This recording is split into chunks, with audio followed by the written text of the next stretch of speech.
What's happening here that's not happening anyplace else? I mean, the competitive level starts at 4 years old. Classic rivalry. Hall of Fame type coaches, great personalities. All three schools, though, they changed the game of college football. Florida State Seminole. Miami Hurricanes. Florida Gators. You want to dominate your opponents and you want to get stoned, make sure that you roll up. What's happening here that's not happening anyplace else? I mean, the competitive level starts at 4 years old. Classic rivalry. Hall of Fame type It's the coaches, roll up, great it's the personalities. vibes. Another beautiful day in the Sunshine State, and I am kicking it with the illest. Larion, CJ, what it do? Coolin', man. Been on the road a little bit today. You know what I'm saying? Back and forth. I had to go touchdown in South Florida real fast and turn right back around, man. But yeah, check in a little bit, make sure everything was straight. Oh yeah, I'm good out there. I pulled up. You got to check in the program, make sure everything in the program is straight. The program. Oh no, we in good hands. We in good hands, man. Okay. Yeah, this the time to vibe right now. I ain't got to pull up and wrinkle up no collars or have anybody step in my office right now. I'm show your face real quick. Yeah, I was shout out to Bam. I went down to when we met Bam and got some food from a cat, man. You drove by my house and even called me. That's crazy, man. Look at brother, I knew this. That's crazy. I was going down and right back, and that's just what I did. I swung through, grabbed it because I had to record, and then I came right back home. So I pretty much was on the road 4.5 hours straight, pretty much. Yeah, I wasn't gonna kick it. I knew I ain't had time to kick it this time. I see how it is, bro. You know what I'm saying? Yeah, exactly like that. I had to drive for cat food. that's loyal. Shout out to Bam, man. That's a lot of love right there, man. I appreciate you for all that brotherhood and supporting each other. All that's dope, man. Absolutely, solid dude. Looked out for us. So like I said, we gotta look out for each other, man. Already, I made that trip. How you doing, C? How summer treat you? When I get my kids a dog, like I've been promising for years, but I'm definitely come see you as well. No, some of them. You said what? You said what, fam? Time for that dog. They getting old enough now. Yeah, man. It's pushback from other people, not me, man. I'm cool with it. and mama been complaining about like she gonna be the one taking care of it. But man, dogs is another child for sure. It's another child, 100%. But yeah, I'm pretty sure I'll be the one that'll be handling that type of handling the business of portion of it. But nah, bro. Man, summer's been crazy, dog. So I've been wrestling with my yard, man. Y'all know I'm a yard dude, right? Been mowing my yard all day today. Just got back in town myself Friday. I was in Orlando for the majority of the week, hanging out down there. So getting back at the crib, start do some things around the house, make sure stuff straight. This, that, another. But it's been raining too, man. So it's that portion of summer as well. Yeah, no doubt, man. It's super hot outside. Before I get into any more shenanigans, man, I do want to say we have a big show today. Jack Jackson, the legendary Jack Jackson, is pulling up with us. He's backstage. We're about to have a great conversation about some nostalgic stuff in Gainesville, man. So excited about that. A lot of recruiting updates, transfer portal.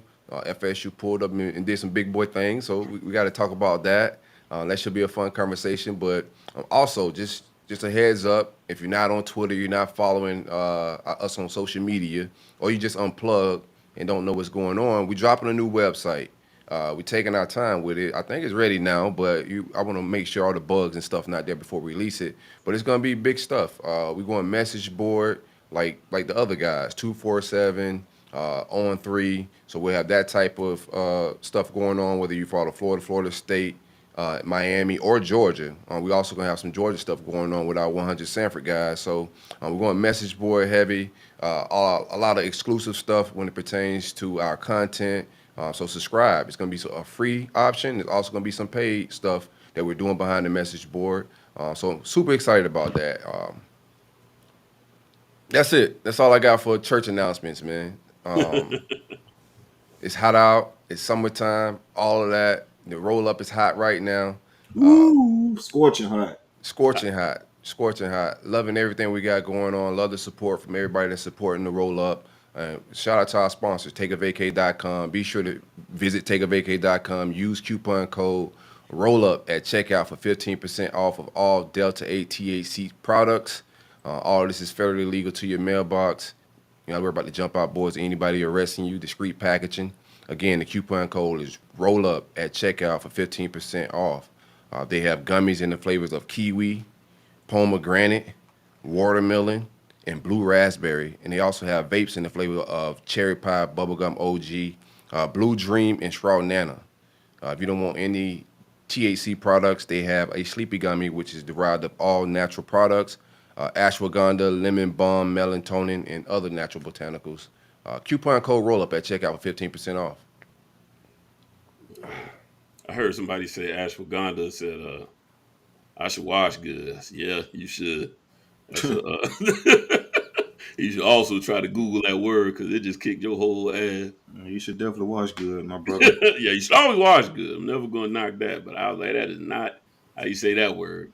That's not what it means. Did I say it right? I think I said it right. Pretty sure that's how you say it, yeah, the way you said it. I know it ain't I should wash good.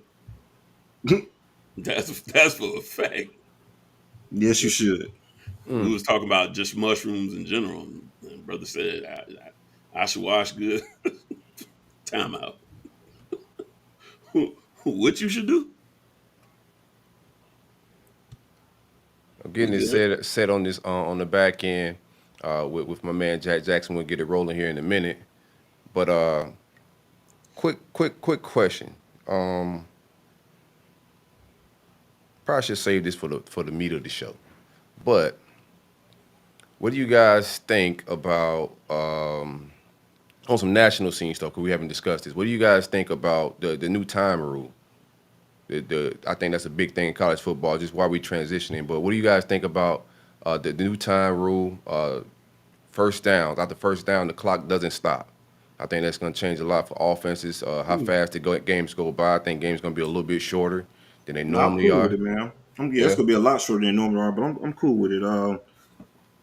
Yeah. I was a fan of that first down because it was basically another timeout, and in essence, for offenses, it was kind of like a timeout. I'm cool with it though, man. I think coaches got to do a lot better, with clock management and things like that. Offenses will go a lot faster, and also, it's going to be interesting to see how teams or offenses in general, coaches in general, attack those 2-minute drills. Right, that factor is completely different now. Once you take away the clock stopping for first downs, clock will continue to run. So you got to kind of change up your game plan, your schemes in regards to the 2-minute drills, because you don't have that luxury of the clock being stopped now. So it's going to be more of an NFL style in regards to that, and like you said, quicker games. I think it'll be pretty interesting.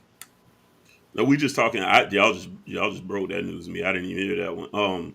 Yeah, we college. just talking in the 2-minute warning, right? No, overall. It won't be in the clock stopping for first downs. Well, yeah. I mean, I think it gets crucial, like you say, scheming towards that 2-minute drill, because now they got to remember, hey man, we probably got to run up and maybe spike it, and it's just those little simple things that you get used to in college that'll be different, at the pro level. But yeah, now you gotta train your mind to be like, hey, remember, we don't get just a freebie right here. So, I don't think it was necessary. I don't know, they just tweaking with stuff, but. All right, we'll get back to that. I was just trying to kill some time while I try to figure out the technical difficulties. So we'll get back to that. We kicking it with a legend, a guy that I grew up watching at a very young age, at like 19 years old. The original number one. University of Florida has a long tradition of the best player on the team wearing number one. In my mind, I don't know if it was anybody before Jack, but in my mind, he was the originator of it. Your favorite Gator, you know what I'm saying? If you don't know anything about ball, you young, and you wasn't around in 93, Jack Jackson. How's it going, my guy? Good, dude. How y'all doing, man? Doing great, man. Thanks for pulling up with it. Doing great. Appreciate your patience. We're clunking along here, but we're going to get it going. Give me your start to football. What was your introduction to football as an adolescent? Well, it's kind of unique, man, because, I started really young. I played in a Pee Wee football league. The age you had to be 6 to start in the football league, and my mom lied to him and told him I was 6, but I was only 5. So I got an early start. But just been having a great time. Football did good for me. Was you start flag football, or you playing tackle at 5? Tackle football. We played tackle football. I started playing. I never played flag football before. And you're from Mississippi, so what was the culture like there? I know it's all football's big in the South, period. But what was Mississippi's youth football culture like? Oh, it was crazy. It was still, would shoot bull in the ring type stuff, like old school, old school. When you start out at 5 and 6 years old, they still put you bull in the ring and put you on your back and get up and go hit it, knock it, try to make sure that you're not fearful of contact.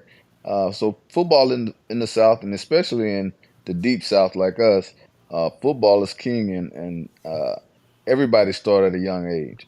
Right. Well, did you play any other sports, or was it just football? Oh no, I played basketball and baseball. So I started dunking when I was in like the 7th grade. Man, So how tall were are you? Right. That's crazy. I'm 5 foot. I was 5 foot.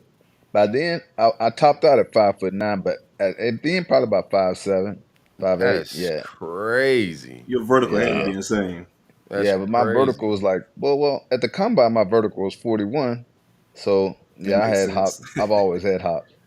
That's crazy. So when you realized you was him, if you dunking in 7th grade, you starting to know some things. Even the thought of I'm finna put this ball in the hoop at 12 years old and your height, like how, what was that like? Like how No, did you it know was you was super athletic like that?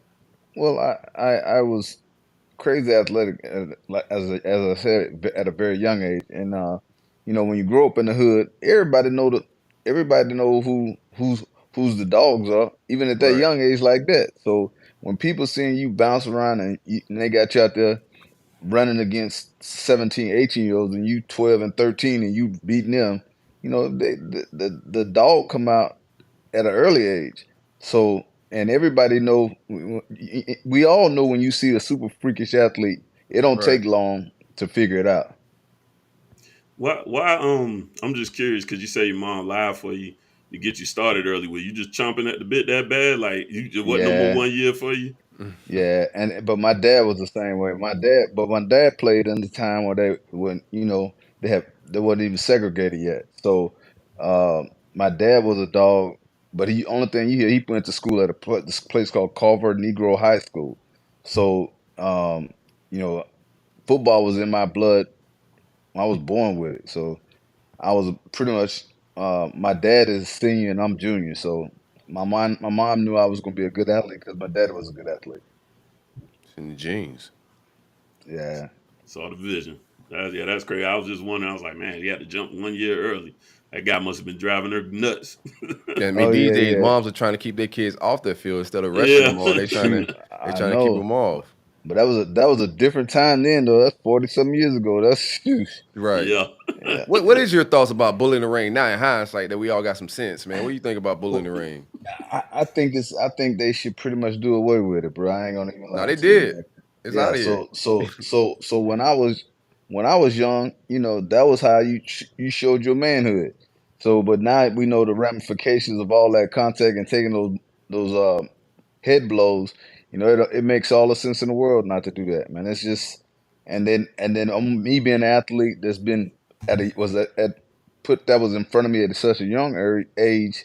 I know myself right now. My mind be like, man, I'm a little slower mentally. I'm a little slower. You know what I'm saying? So I can't imagine. I would if I had a child coming along. I damn sure would want nobody doing that now.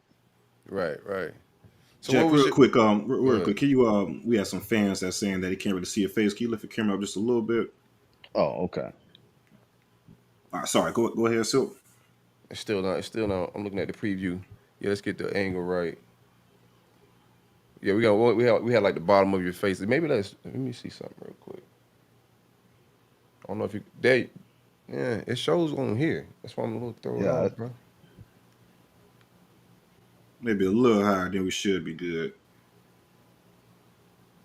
Yeah, that's perfect. Yeah. There we go. All right, sorry about that. No problem. So what was your transition from Pop Warner football to high school? Were you a freshman JV guy? Did you play varsity right away? Considering how Oh no, man. So in Mississippi, 7th and 8th grade was middle school. From 9th grade on up was high school. Okay. So when I was 7th and 8th grade, the coaches was already trying to get me to go and play varsity at the high school level. But I stayed with the middle school through the 8th grade, and then when I graduated from the 8th grade, went to ninth grade, I started there once I got to ninth grade. But I played running back once I got there. You played running back throughout high school. What was your Yeah, what I type of only played. offense you guys ran? You probably what type of Yeah, I offense only. did you guys run in high Yeah, school? my story is unique because I only played one game as a receiver in all of high school. I played running back the entire time. Talk about that one game. Is that the one game that kind of caught people attention in regards to, hey, this guy, the next level, he could be a receiver? Yeah, that one game was against Pascagoula High School, which was our arch rival. Yeah, That's the same. that's what T Buck Yeah, is from. that's right. That's T Buck, Shane Matthews. That's where they're from. Okay, Shane as well. Okay. Yeah, the visuals off a little bit. I don't know. It's just throwing me off a little bit because I'm looking at the YouTube. I can't see the comments, but I could definitely see that it's off a little bit. But I want to keep the conversation going. So what? Spurrier, he comes into town. He recruits you as a running back or a receiver. Like, what was the process like? Did the other schools recruit you at receiver? So it was crazy is I took up my official visits. I took an official visit to Notre Dame, Miami, Auburn, Mississippi State, and then Florida. Out of all the schools, Miami wanted me to come as a running back. Um, Florida State wanted me to come as a DB. Auburn had me as a running back. The only one that really offered me as a receiver was Florida. Everybody else had a vision. Notre Dame vision was the next Rocket Ishmael, do all of it. And so, in all honesty, the two teams that was giving me the better opportunity was Notre Dame and Florida. So how was that process? I guess let's back up a little bit. When did the recruiting process kind of take off for you in high school? So in my 11th grade year, um, I'll never forget this. My head coach was Coach Billy Miller, who's deceased now. Um, they were having a football camp at Florida State, a big major football camp at Florida State. And Mickey Andrews was the guy that was recruiting me from down there. And my coach comes in and tells me, man, look, these people got to see you. They need to see what you can do. They got a big football camp. The Pascagoula High School just took their entire team to a camp in Tallahassee. Uh, I want you to go. He said, I'll even pay for you to go. So I was like, so they put me on the bus, so the Greyhound bus, and I took the Greyhound bus from Pascagoula, Mississippi to Tallahassee, and then the coaches that were there from Pascagoula picked me up at the bus station. So then I went there and we performed. At that time they broke into different groups, and they had their top tier guys on one field, and then they had the other people on the other field, and then you had other people on another field. So I was put in the group with Andre Hastings them back then, Kevin Carter, all the big wigs, and then at the end of the camp they rated us. And the number one receiver at the camp was Andre Hastings, and then I was number 2. So that's why that was the only time I got a chance to really show anybody that I was a good receiver, other to my last year in high school. Was that natural for you though, being a running back throughout all years in high school, then going to that camp and playing receiver? Was that a natural transition? No, I had to learn. I could catch, but I had to learn the nuances of being a receiver. And the best thing that ever happened to me was I was coached up to be a receiver by Dwayne Dixon and Coach Spurrier. So I learned from them. What was your moment at UF? You get there. There's a transition, and you switching positions. Transition from Mississippi to Gainesville. What was your college transition like from the culture, and also just from everyday culture, like the living culture, and also from a football culture standpoint? Like, how big of a shift was it? It was different, man. I come from a small town in Mississippi. Um, I only went to the crazy thing is I only went to Gainesville one time. Was on the official visit, and that was it. So I didn't know anything else other than what was told to me. Um, I didn't have any friends or nothing that was already there except for Shane, which was Shane was older than me, and I hadn't seen Shane in years, so it was a different dynamic. What was the what was kind of the ultimate selling point? Because I mean, you mentioned how all of these schools had a bit of a different vision for you, where because you only played one game at wide receiver, where you kind of just I don't want to get hit all these times playing running back, or like what was the thing in your mind that say, hey, I want to shift this up a little bit. No, it was just, man, I just knew I wasn't going to be big enough in the end to be a running back. And the closest thing that I could pretty much, qualify for as far as size wise was receiver.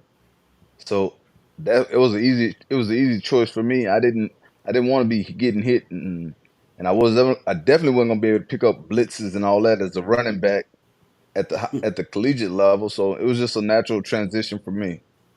All right, I want to get into some Spurrier stuff, but I also got to fix this visual, man, because we got to clip this up for social media. So if you don't mind, like pulling the phone back or camera or something like that, I just want to get a good visual for the audience, and also when my producer have to clip it up.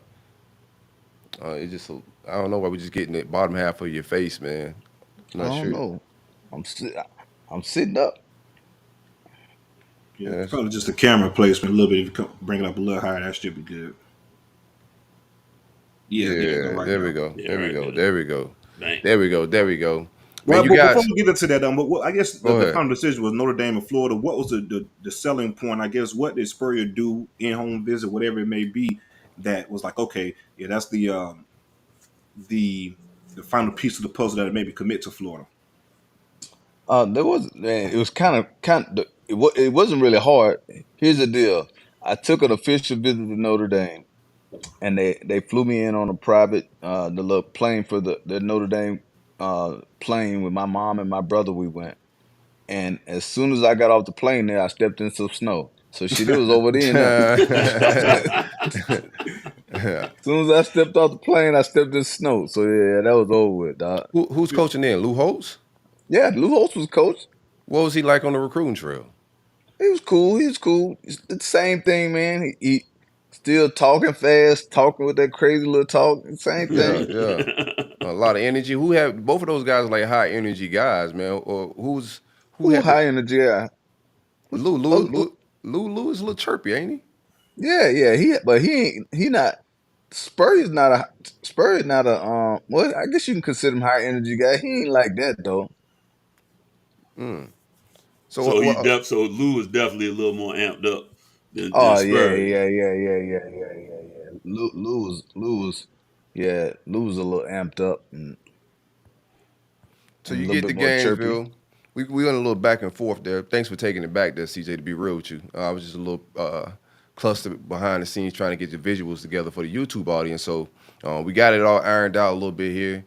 You get to campus. You commit to Florida. You sign with Florida. You get to campus. You playing in one of the best offenses, man. When you look back at the numbers, like Spurrier at that time was doing things that guys are doing now. The numbers still standing up to a passing era that's going on right now, and this was going on in the early 90s. What was it like just, playing for Spurrier in such a different fun and gun offense, something totally different from your high school, and it's a totally different position? What was it like playing for one of the greatest coaches of all time? It was fun, man. It was the thing that I cherished the most in that whole time, man. We learned a lot, man. I'm talking about you can't possibly understand how much that offense was so structured and everybody knew exactly where everybody was going to be at, and it was just a take your steps and let it go type of offense. Make your right reads and get to a spot. It was different, man, but it was incredible. Even now, and I'm glad you mentioned that because I look now at the record books and people talk about how great all this stuff is and all this other stuff, but the numbers still stand up today. The numbers we were doing then still stand up in the top in the country too, as far as the passing yards and when you look at touchdowns and all that. People don't realize, man, that was almost 30 years ago. Right. That's almost 30 years, and those numbers still stand. and a lot Well, of times they're still in the top 5. man, you guys have 5 guys. I was looking at touchdowns today right before this interview, and I seen 5 guys in the top 12 from that era. You know what I'm saying? You had the record when you left your junior year with 29 in the SEC and also at UF, and then Chris Doran come right behind you and break it with 31. All you guys on the same roster, bros. It was an insane era. Go ahead. Yeah, it's crazy, man. Because if you know, people ask me like, people like they used to be like, man, why'd you leave early? I said, shit, because I was about to get pushed out. I had so many dogs behind me. Fuck, I had I had so many guys behind me. Riedel, Jaquez, Chris, I had all. I said, man, look, and I always kid myself, man. Had I stayed another year, the numbers would have been untouchable because it definitely would have went to 40 touchdowns. Right. At least 40 something touchdowns. Right. But man, it was just so many. Our competition at practice was way harder than the games. Like when we competing and going one-on-one, going against each other, when you look at the people that were there and you look at all the all-time greats and look at the numbers and you look at the production, man, it was those practices. Iron sharpens iron, and that's what that was when we were down there. All right, so you just said that the practices are pretty much harder than the games. You got to give me a practice story right now, right? So take me back to one of those stories that stick out in your mind where it was just one of those days in practice and y'all just getting after it. Man, there were so many though. There is no one because it's like we were going against good DBs too. You had Fred Weary, you had Larry Kennedy, you had all these different guys. Lawrence Wright. We when you look at the who's who in college football, there was a significant number of all-time greats on those practices on both sides of the ball, not just one side, on both sides. So when you start talking about the competition, you got Lawrence Wright. Well, hell, he was a Thorpe winner. You got Larry Kennedy, who was the number one DB coming out of high school. If he don't tear his knee up, he's definitely would have been in the top corners. So it's just one of those deals where, man, we were competing at such a high level, and you don't even realize you're competing at that high level until you get to step back on it and take a look at it. But while you're there, you're in the midst of it. You're in the dog fight, and you're going up against dogs every day. So you ain't never had to dirty nobody up a little bit, man? No, man, I ain't built like that. So you gotta know. Yeah, I ain't built like that. Know when to hold them, know when to fold them. That's right, dog. Now I talk the game, but I ain't doing nothing else. Ain't nothing. I ain't bringing no noise. How was Spurrier has always been one of my personal favorites as a personality, as a coach, just because I love that he don't just do the coach talk, script when he gets to his presses and things like that. Was he always kind of that same kind of candid, pretty straightforward guy when it came to coaching you guys up personally? Oh, definitely, man. Like he would make statements about guys when we're watching tape, and then you got some coaches who well, we're not gonna run it up. Now he'd be like, no, we get the fans to score 80, we're gonna score 80. He's that kind of coach. He's not gonna shy away from he's competing everything. We're not gonna take a knee, and if it's you up 35-40, yeah, we still throwing the ball. It's still gonna go through there. So you stop it if you can. So he's a straightforward kind of guy. He used to tell the quarterbacks, man, just take your step and throw it as far as you can. They'll go get it. Don't worry about it. They'll go get it. They'll go get it. Yeah, so it was just like I used to laugh because he used to tell Danny Werfel that, Danny, just take your steps and just let it go. and that's what he did. And we go run them down, man. Which one was a bigger rivalry for you, Florida State or Georgia? Oh, Florida State, without a doubt. Right. Me personally as well. Yeah, Florida State, without a doubt. Dude, Georgia, when we played Georgia, we knew we was gonna win those games. So that wasn't one. That's not one of those. That's not one of those things. Like Georgia then ain't like Georgia now. Right. What's this like Florida State now? Ain't like the Florida State back then. Back then, they had first round picks at every corner, the zone safety, the linebacker, the defensive end. It was first round picks all over the place. So if you could do it against Florida State, you could damn sure do it in the NFL because they basically was an NFL team. I rewatched the '93 game, the year that Charlie Ward won the Heisman, and it really came Put down. yourself through that pain. Oh, yeah. Oh, you threw me off a little bit. Yeah, yeah. I cut it off like watching Boys in the Hood, like right before before Ricky died. Right before Ricky died, I can't watch the end, man. So that's what I ended up doing. Right before he threw that pass, the word done, I cut it off. But what was the Swamp? I heard the Swamp was loud. I wasn't there as a kid, but when people talk about the loudest the Swamp has ever been, was after the touchdown you made and made it a one possession game with like 5 minutes left. What was that like? How loud was that, and what was that moment like for you? It was crazy, man. But the crazy thing is, man, I don't think people give the Swamp the credit that it deserves because it's always loud. You know, it's one of those deals to where the way it's built, you're down in a hole, and the sound don't get out of there. But when that Florida State game, man, that was amazing, man. I really thought we was going, because I was hoping just to get the ball back so we can go at them again. Right. And when Charlie threw the ball and Ward caught that ball and he got loose, that was crazy. That's like all the air went out the whole stadium. Give me your favorite moment in a game. You had some games where you scored like 4 touchdowns, but give me out of all the touchdowns you scored, give me your favorite Gator moment in a game.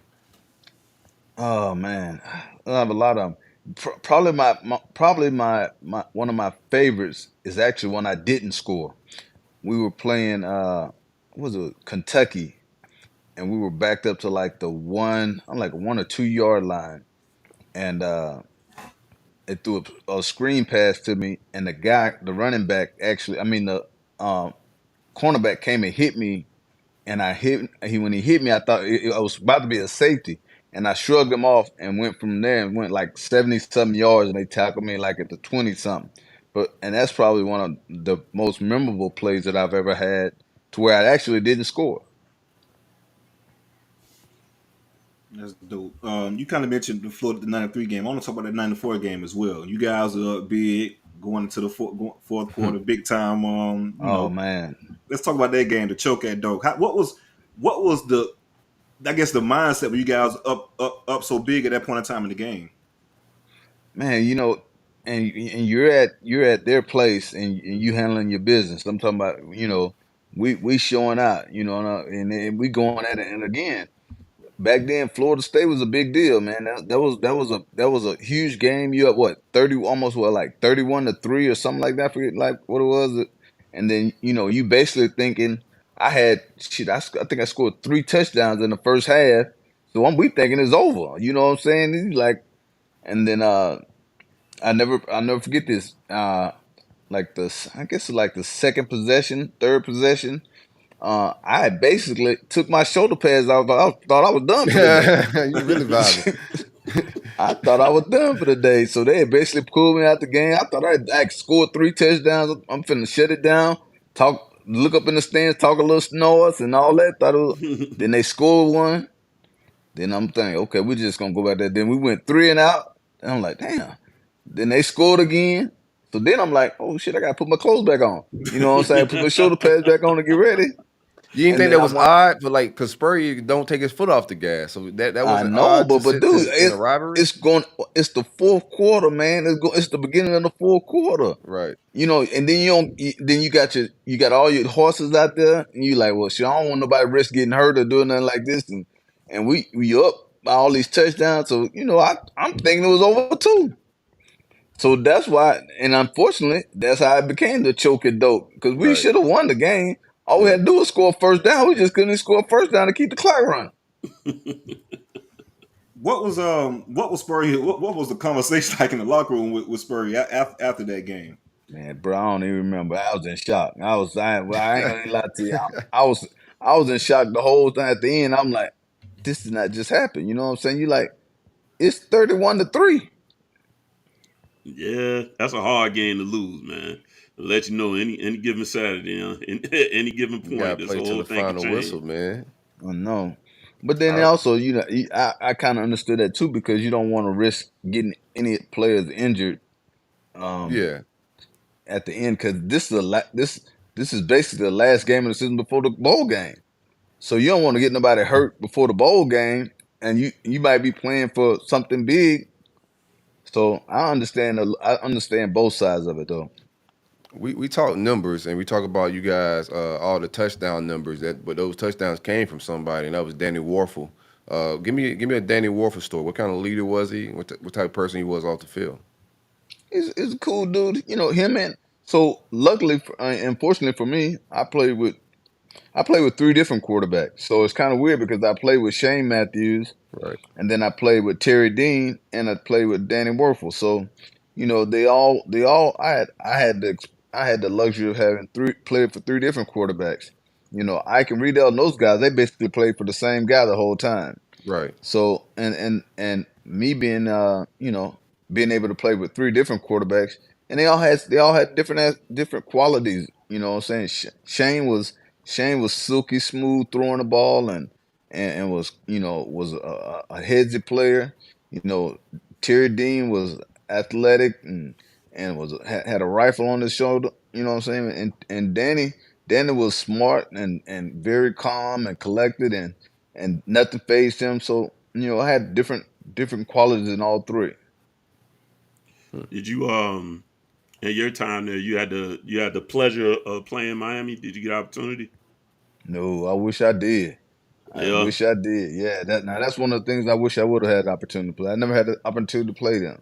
And then you had guys back then at the same time with Lamar Thomas and all those guys and Warren Sapp and all that, and you would have wanted to play What was it against like? those kind of guys. Right. What was it like as a older guy, been there for a little minute, and then you see Ike Hilliard, Jaquez Green, and Rita Anthony show up to campus? Like, what was that like having those young pups? And you said he was about to rush you up out of some snaps. So what was it like when they got on campus? It was fun though, because what happens is, man, the competition was so fierce. It was just it really was. And then you watching guys, and then everybody's trying to outdo each other. You know what I'm saying? And then they're looking at numbers, and I knew they was chomping to get on the field too, because they watching me put 15 touchdowns on them, 12 touchdowns here, 15 there. So they wanted a taste of that. Everybody wanted a taste of that. So they were all of them were very good and all had very unique qualities. It just was a unique situation. I don't know that I've ever seen another receiving core that deep that I've seen. Greatest core of And all time, right there, man. I don't know. I look back at the numbers and I look at stuff and I'm like, man, Jaquez could wind up. He couldn't even get on the field. He couldn't even get on the field. And he wound up being a stud. So Right. it was a unique experience, man.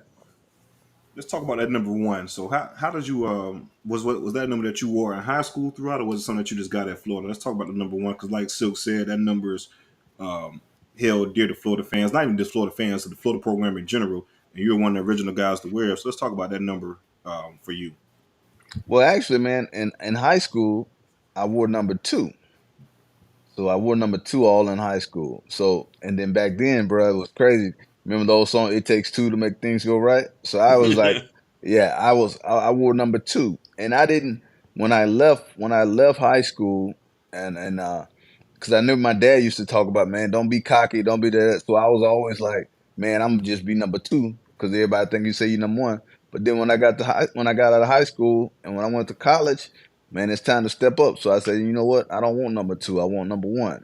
Him. And one of the recruiting things that when I was going through the recruiting, Coach Spurrier said that I could wear number 1, and then that's where it all started for me.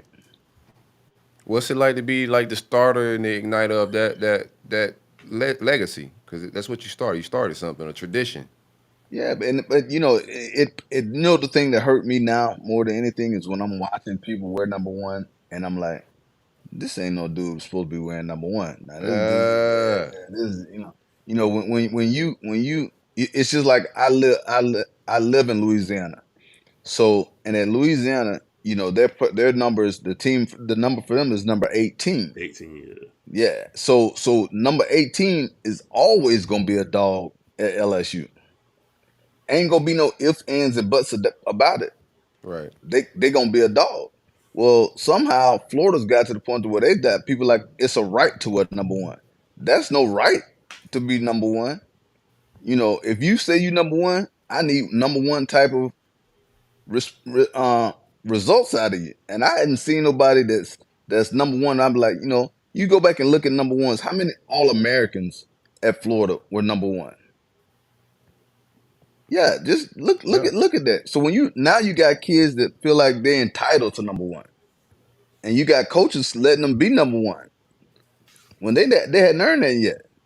No, so you want to maybe you can't get a one to your junior or something. No, but you when you come out, case in point. What number was Percy Harvin when he started? 8. Yeah. Same thing. Right. Same thing with Vernon Hargraves. It started his freshman year. He had a different number. When he Reggie Nelson. They gave Reggie him Nelson. Yeah. Yeah. Go back and look at Florida's history with number one. No, it's real. It's true. Yeah. So now you got guys that they let get number ones because of what? Why? Did you like think of it in that big of a way at that time? Because I know you said it was part of your recruiting tool. So did you feel like at the time you want to stamp that number? It ain't had nothing to do with that. It had everything. I'd already was number two. So I was number two. I just said, you know what? It's time to step out the shadow and be number one. Yeah. And it wasn't me and cocky. I just, look, I ain't number two. I'm number one. That's what's and it just so happened that it turned out that way. It meant something. That's dope, though, man. That's a real special experience to just believe in yourself, feel that way, and then it starts something a tradition like that. Yeah, you could talk to Billy, man, see if we can wrangle in that one a little bit. Yeah, I'm sure you pick up. Yeah, you just but again, it's like for instance, as a coaches, if you don't have that, if you don't come from that tree or that lineage to where you really understand what that means, then you take it for granted. You okay, it's just a number. Right. Yeah, I'm with you, man. Traditions and holding things to a certain standard when it pertains to that one. I wasn't high on Ricky Pearsall getting it, anything like that, you know what I'm saying? But before then, even on the defensive side, just killers, So I think it's something to give. It's an incentive to give guys. That's why I think it should be held to a certain standard. And it's not a right.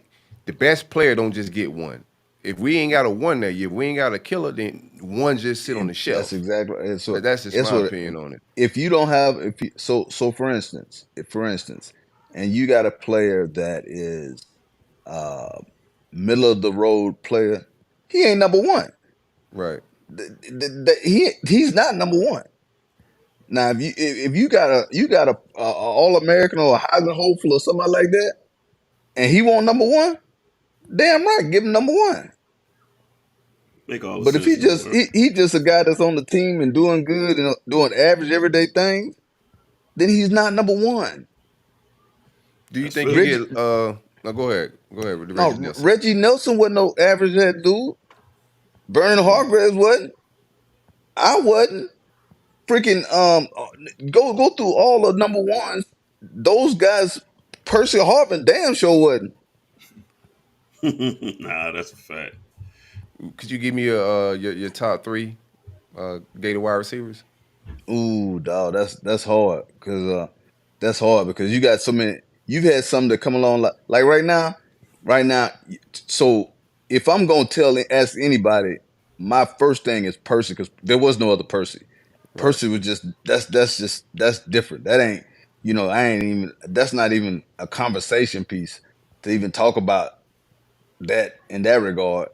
Then you got other receivers that had a different niche. You know what I'm saying? You had some that were good possession receivers, and you had some that were bona fide game breakers.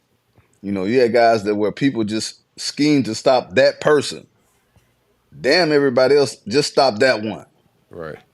So Percy won, and then the other ones, dude, you gotta leave that up to people's opinion because there are so many that have come along that are deserving, and you gotta ask yourself, what's your criteria for greatness?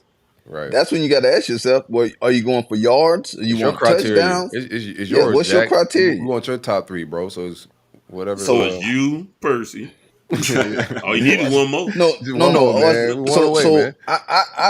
obviously I would have put myself in that top 3, but I would first put Percy. That's just because he's different. He was able to do something none of us else could.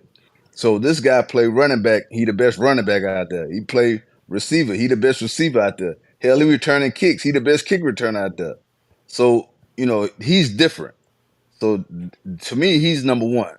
And then you got other guys, like you'll have some guys that say, well, what about Chris Dorn? Chris Dorn was good. I said, yeah. And then my argument always was, and I told people all the time, I said, Chris Dorn got 31 touchdowns total in his career in 4 years. Well, hell, I had 29 in 3 years. So that's why you easily number 2. Yeah. So You're doing third. But you had other guys too. And then you got some big receivers that are big possession guys that are big time guys, but that's a different kind of receiver. They couldn't break the game open, but they could make plays. Who had the best hands on the team, Jack? Ooh, Chris Dorn probably. No, not catching. I'm talking about fight. Oh no, I don't know. I don't do no fight. You ain't know nobody had who? You know who was knocking people out downtown and midtown at the bar. Hey, watch this. No, I wouldn't. I don't want no parts of that. So I don't even know. As soon as the fighting going, you is going. I'm going the other way, bro. You ain't got to worry about me. If it snatch you in there, look like that. Truce guy. Yeah, I'm gone. The little like when the cats and dogs be fighting on the cartoons and it be that little cloud of dust and they ain't finna snatch you up in there. No, I ain't even built like that, bro. I ain't even lie to you. Jack, you went 4th round to the Chicago Bears. How was that like for you, man? Having that, to get your name called in the NFL draft. It was cool, man. It was kind of, a little disappointing going in the 4th round, but I had some ailments and different things that going on, and but hey, overall, it was a great experience, man. How'd you end up spending the draft day? Shoot, sitting at home. I ain't do nothing, man.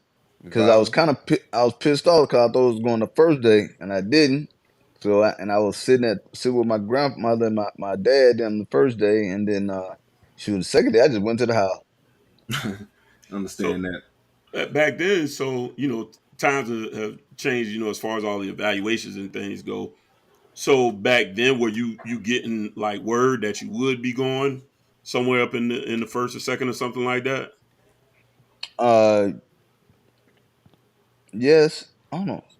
Oh, something. But yeah, I was. But then again, I didn't realize that I had failed so many physicals until after the fact. So what was the issue with that? Well, I had a degenerative arthritic knee, one, and I had tore in the SEC championship game. I dislocated my shoulder. Man. So I was all banged up when I left out of that. You didn't know that. You didn't know that going into the draft process. Like you didn't get no. I didn't get that kind of feedback. I already knew my knee was like that. One of the reasons why I left and went out of school early was, man, my body was already failing, so I knew that. So that part I knew. I didn't know I failed all the physicals though. That's interesting. I never knew that. Yeah, that you wouldn't get that kind of feedback initially. So that's just something you found out on the back end. Yeah, I found that out on draft day after the fact. Wow, man. Yeah, okay. I can imagine how disheartening that is then, because you definitely. Yeah, you. It's different when hey, I'm probably gonna tumble a little bit because I had these things going on, but yeah. I didn't know, bro. I didn't know. So yeah, it was disheartening, but it's life, bro. So hey, it is what it is. The opportunity alone is rare air, so you can always hang your hat on that. It's a lot of people that strap up them cleats and put that helmet on that don't get their name called ever. So it's definitely nothing to be ashamed of. I just wouldn't have imagined that you wouldn't have had that info going into it. So I guess at that point, now you understanding some of the things that's kind of going around with your body.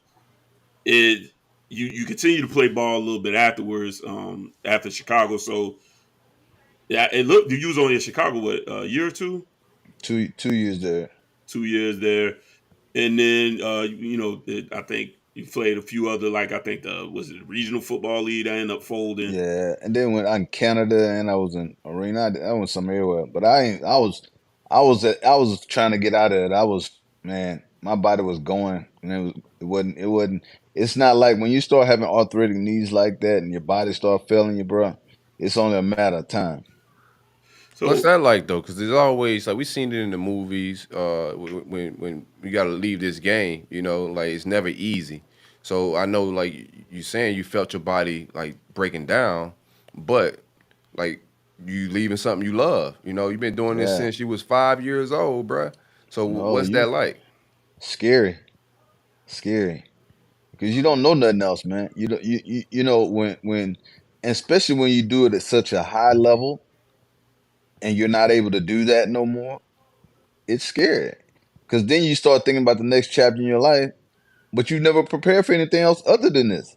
Right. Yeah, that's the scary point. Now I look at it now, 30 years later, man. You like, bro, man.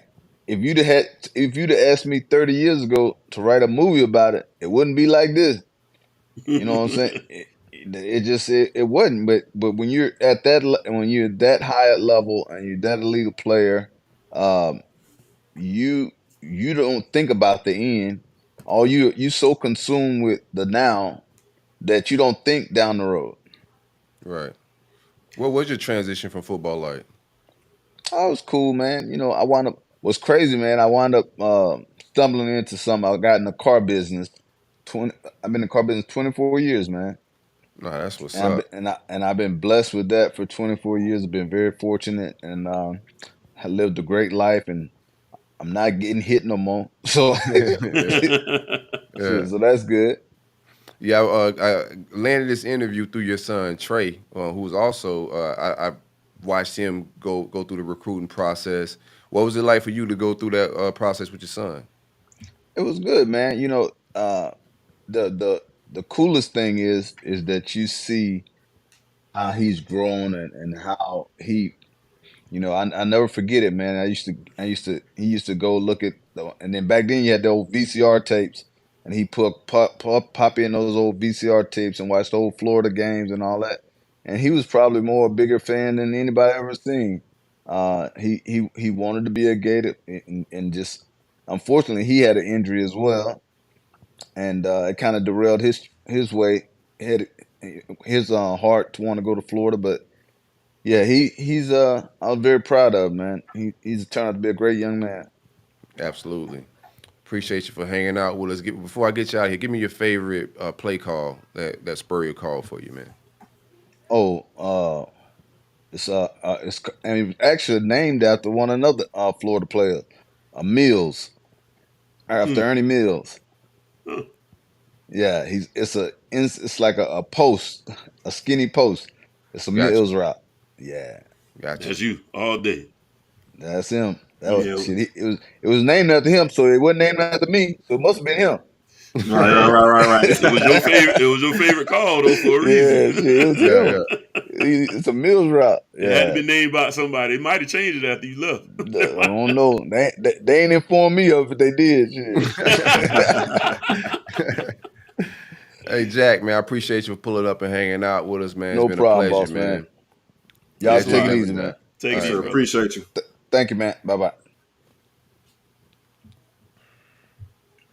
I want somebody to name something after me. Yeah, you better get your own street, man. Street.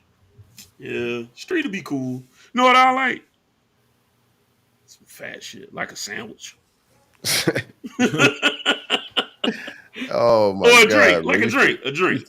Fitting out here, fitting stereotypes and whatnot, man. Dope interview, dope conversation. We did start a little clunky and a little unorganized, and I apologize for that once again. But we got it done. I thought it was a magnificent interview. We're going to get into some Big Three talk. One time for the great folks at State Farm and Alan Horne Insurance. Visit AlanHorneInsurance.com if you're in need of home, auto, life insurance, anything you may need insured. motorcycles,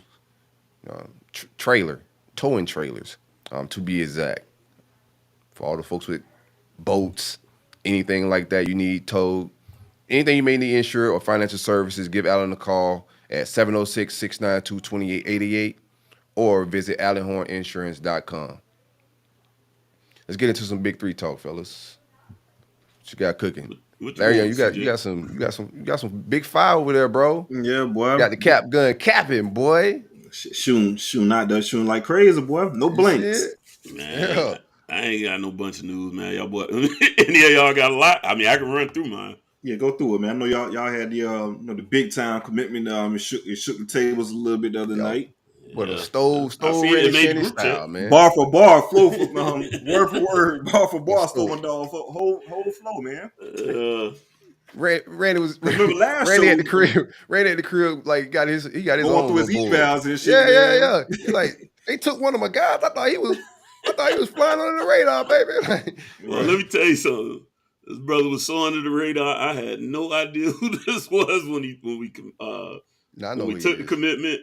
I actually wasn't familiar with the name. I had to go do a little bit of research because I honestly don't remember bringing him up before. But we got a commitment from 3-star linebacker Vincent Shavers, 6'1", 205. Now, before I interrupt you, the guy you mentioned last week. You already interrupted me. I know, bro. I know. I wanted to get out before you get into your bread and butter, right? Yeah. Good. So the guy that was ranked like number 800, so that you mentioned last week, he's still a take? Yeah, he on the board.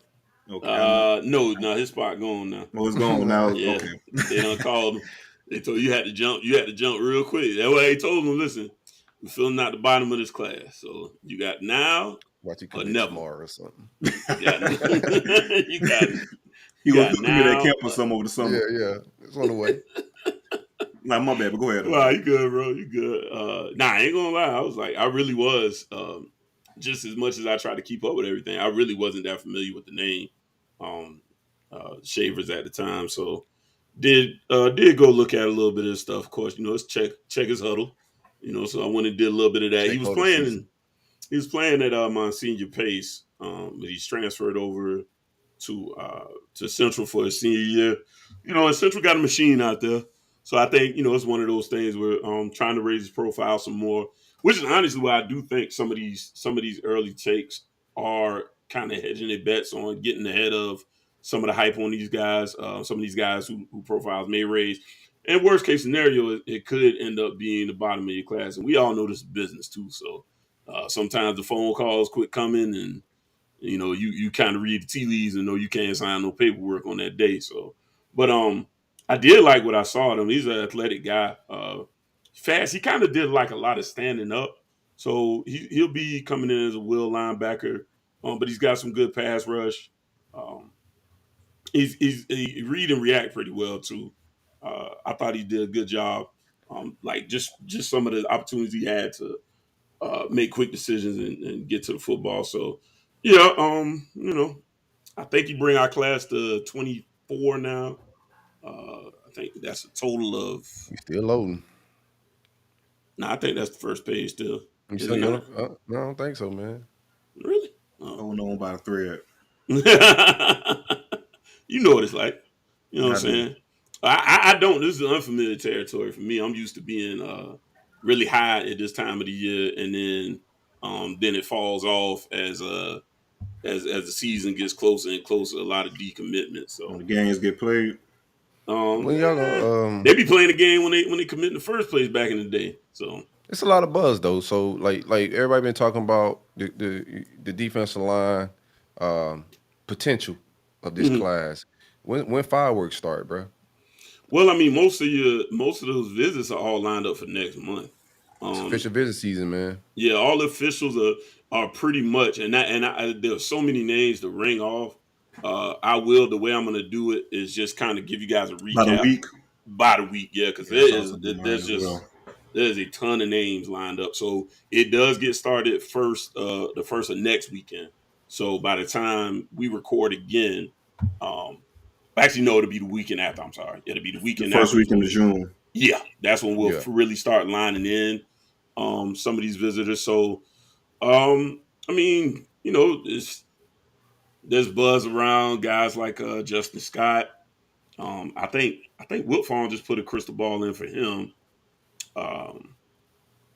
Somebody else just got one. I can't remember right just now off the top of my head. But yeah, I mean, I think everything's going to be lined up to get some of these guys together. Elijah Rushing will be coming on campus. He was a guy that was originally, some people thought we couldn't even get on campus. He came down. Now he set up an official, and I believe his is for the first week of June. So, they're trying to start to put a few pieces together. I really expect you're going to start seeing some commitments here rolling in June of some of the bigger, more heavy hitter type names. But like everybody else, I'm ready for them too.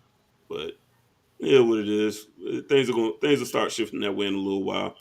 We got a few more visits like announced that names I haven't mentioned before, so I will say those real quick. Elijah Lofton is a 4-star tight end out of Bishop Gorman. Same school we got Brevin Jordan from. He actually wears number 9 as well. Same frame too. He's kind of an H-back type kid. So, Brevin wasn't a really big, like tall guy himself. This kid I think is listed at 6'2", 230-ish. So yeah, this would be more of an H-back tight end, but he has set up a official for us on June 9th. It's another Very recent, nice. another recent announcement. Ashley Hampton, safety out of Florida State University School. Yeah. Obviously in Tallahassee. He set us up for June 16th through 18th. Does mama know you going down there? Yes. Look different Tallahassee, man. I don't think because you know what I've noticed. It's kind of like better skills up there. Yeah. I'm saying they are aware of what's going on with their kids up in Tallahassee, man. That's all I can say. Yeah, okay, man. We're gonna revisit it. It's weird though because all his visits, he's got Clemson, Florida, Miami, and Arkansas all lined up every week in June, and then Florida State is December 8th. So I'm like, we got to win them early. Apparently, it's got to be done now.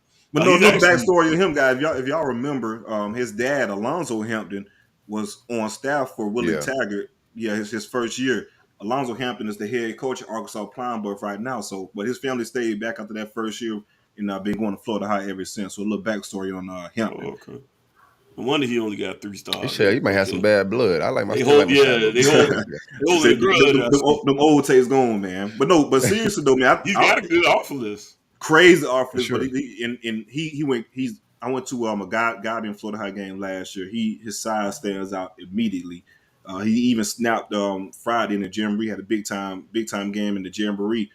His rankings does not reflect the fucking offer sheet and the visits. Like you just named the schools he's visiting. Like it's night and day versus ranking. So fans, if you see Alonzo Hampton's ranking, I think it'd be a lot better once the season progresses. But if you guys see his rankings right now, man, I wouldn't even pay attention to that. Just look at the schools he's officially visiting. That should tell you everything you know about Alonzo Hampton. Florida. Not Alonzo Hampton. I'm sorry. His dad's Alonzo. Excuse me. Ashton. Yeah, Ashton. Yeah, Ashton Hampton. So, he's announced. He'll be making official. Draylon Miller, 4-star wide receiver. Let's see, he's number 64 in the nation. 13 at wide receiver and 13th player in Texas. He's announced he will be coming to see us that first weekend. Right now, I think, he's only got 2 set up right now. So it's us on the 2nd and USC on the 23rd. Jericho Johnson, 4-star defensive lineman out of Cali. I mentioned him before. Big body kid, really fits the profile. I think it'd be an awesome get if we could get that kid all the way from out there. But he has announced June 16th through 18th he'll be coming to hang out. And the only other one I see for him right now is Washington the next weekend. And I think That is, that's all of the visits that I haven't previously announced. We did get a few offers out there. Elias Rudolph, 6'4", 205-pound edge out of Deerfield. 4-star kid. He is 229 in the nation, the number 20 edge, and the number 36 player in Florida. Just offered him the other day. We also got D-Ross said we watching the film again, huh? I mean, you know. There's more film. Hey, I got to do something. Get out the huddle. When that situation comes about, you got to do something. I'm gonna tell you what y'all need to stop doing. So like, I don't even mind like if you're getting it, you know, like you got to fill out the class. I understand where y'all at. Well, y'all spent a lot of money last year. Ruiz ducking the feds. Like it's a lot going on. So I understand. I understand. So, but what I am gonna judge, right, is all the Doppler shit. Like cutting all that shit out, all the wind, trees, and blowing and all that shit, man. See, okay, this is light drizzles. I'm gonna tell you. Sunshine rain going on down there right now. Too, right? I thought that too, right? And I was like, man, you can't treat them kids like, well, you only a 3-star. You gotta give them the same. You gotta have the same energy, huh? Yeah, you gotta give them the same. Hyping up for 2 weeks. It'd be a build up like if it drop a Jeezy album with some snowman shirts or something, bro. Yeah, I do hate when it's like. They draw it like out 3-4 days early. I'm like, hey man, what was the problem? He couldn't use his Twitter or something? Like, yeah, let's not do it like that. But I did think like, man, we're doing. I was like, but you can't shortchange nothing. No, they need to read the room, right? Like you got to know, like that's why you get the fans be like, y'all made all that noise for this. You know what I'm saying? So you just got to read the room, man. Just drop your Dopplers the day of those guys, man. Just vibe Some off of the build up, I do. A few minutes before. Yeah. Sometimes I feel like, yo, was there miscommunication on the call or something? Because I don't understand sometimes who always dropping them things. I want to say Smith. Can't remember. Is it Roland Smith? I can't remember right now. Anyways, a couple more offers out there. 2025 quarterback Landon Locke out of Rockwall, Texas. It's early, so he's 2025. He's not ranked. He's 6'3", 180 kid. So I guess they just got a chance to get eyes on him. Another one went out for 2025. And normally I wouldn't, I don't do 2025s, but quarterbacks I usually try to get out there just see where they're at early with it. Lachlan Hewlett out of St. Augustine. He right now. Why you laughing at St. Augustine, man? No, my bad. I'm up here looking at the comments, man. I think it's a trade. The boys ain't dropped that Santana Moss meme for the 3-star. Yeah, it is. Mario do that, man. Mario do that. Lachlan Hewlett. He's a 3-star right now by 247. 6'1", 175 out of St. Augustine. So another early offer for a quarterback. And I believe I've got one more offer. It just went out. Raji Dennis out of Edna Carr out there in New Orleans. Oh, no. You don't worry about that, baby. That's our shit right there, baby. God damn. Edna Carr? No, I'm telling you. Anything? No, not Edna Carr. That's what we just. That's what. That's your backyard. That's what Destin Hill just came from. So that shit they'll lock down, baby. Took him a while, but he got here. I give brother all that credit. Hey, I'm proud of you, Destin. For real, man. Don't give up the good fight. Get your nose in them books, man, and do what you got to do and get qualified and come on in. We took care of that boy, man. So they gonna show love out there, man. That's what's up. This kid actually, he's a 2024. He's a speedster. 5'11", 170. He's unranked too, but he does have several G5 and P5 offers. He's got A&M, Ole Miss, us now, Mississippi State, and then also some of the Duke, Louisiana Tech, Louisiana Monroe, and Memphis. So clearly a name that's probably heating up a little bit. I'm sure LSU can give him a look. Real fast kid. I think he had like a 10-400 meter. So yeah, I know exactly what you're talking about. Yeah, he's a kid who probably his profile will rise a little bit more. Oh, and one more. Cooper Alexander is tight end out of Oklahoma, 6'4", 220. Computer went out. composite 3-star right now. Now, yeah, he's down in them 766, 34 and 5. So, meaning national tight ends and the state of Oklahoma. So, not sure exactly. I just saw that one today. So, and one thing I got left for us, guys, is a couple of top came out. Jared Gibson announced top 5 of Miami, Georgia, Tennessee, Florida, and Texas. Don't get me, I know bro. Silk said early. I'm good. Yeah, right. You're not going for the banana in the tailpipe on that one. No, I got better things to do with my time this cycle, man, than play these type of games, man. You do. I do often wonder, like, man, why you say I name for you? You know you're not coming in, and why But It's just super. Texas is with the shenanigans when it pertains to running back money, and a lot of this we could act like it ain't there, but like a lot of this is roster management bread. Absolutely. You gotta kind of decide where you want to spend money at each recruiting cycle, because now it ain't just about recruiting, and it's also about budgets of whoever running your NILs and the type of money that some of these programs are playing running back. We already got Chauncey Bowens. I got Chauncey. I don't want to get, I know I get a little homerish, but I think Chauncey is him. I said this before he made this rise, and Georgia's going to be pounding that door to the very last minute. But you already got a killer at running back, so I think the next guy, we already good with Kaden Daniels. I don't know. I'm not going to tell him no, but what I am going to say is I think we good at running back. It don't make sense to spend that type of money in that Texas or somebody like that will spend. Yeah, that was interesting. I'm gonna look back in the chat because I want to give credit with due. But I sent a article that kind of broke down how some of this stuff is moving this year with the NIL as opposed to how everything started off and how some of these numbers have come down drastically. And it's exactly what you were saying. So and we forecast all that stuff anyways.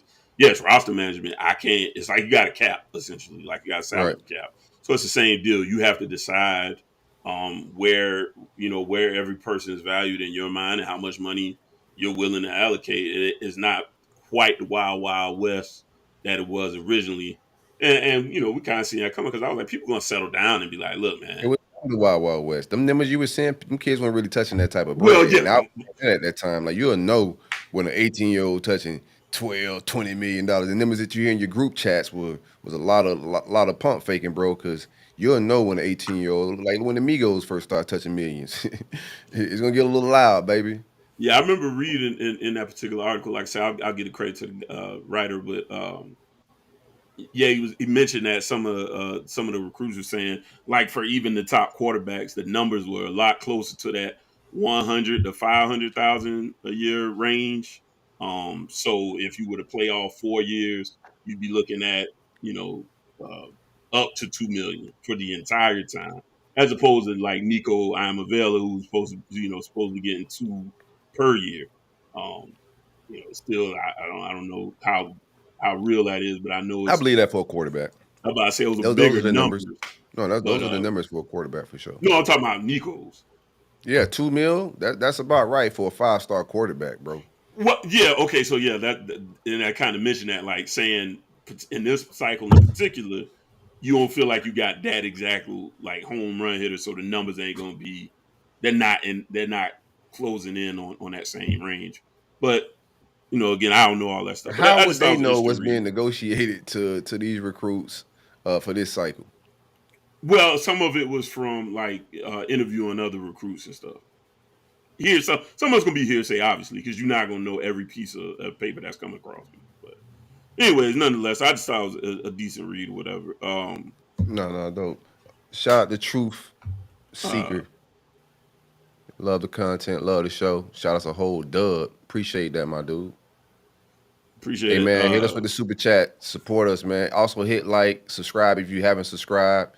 Like I said earlier in the show, we also got a website that's about to drop. I didn't mean to cut you off, Larion, but just had a brief moment. Just wanted to read off some quick church announcements. So hit like, man. Like. It don't cost nothing to show love, baby.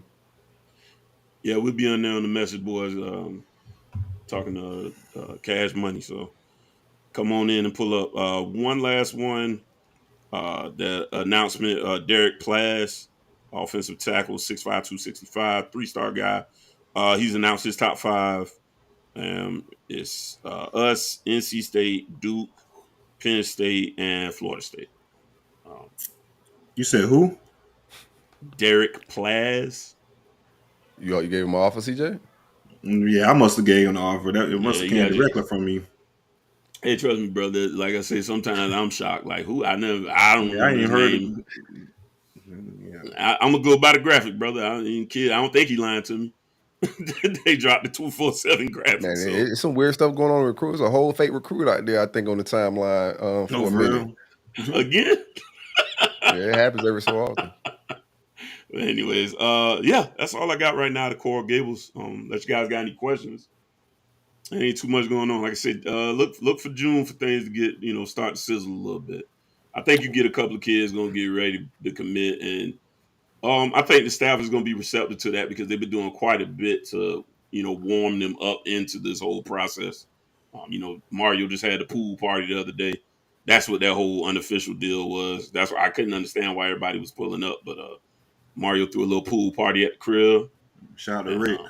He jumped off diving board. Rick jumped off diving boards, man. Right, man. That was at school though. That was at school. Mario brought to the crib. Mario pool not deep enough, right? You got a high dive? What I'm saying, yeah. I don't know. I'll let you know when I get there. I'll let you know when I get there. That'll be a roll-up exclusive. I'm in the backyard, me and Mario sitting by the pool, man, smoking Cubans and drinking cafecitos. And watching Huddle Links. Somebody got to do it. That's work. That's the job. You gonna help him break down, fam? Yeah. He gonna be in trouble then. I can tell you that right now. I'll be like, shit, that was good, ain't it, Coach? Mario specials.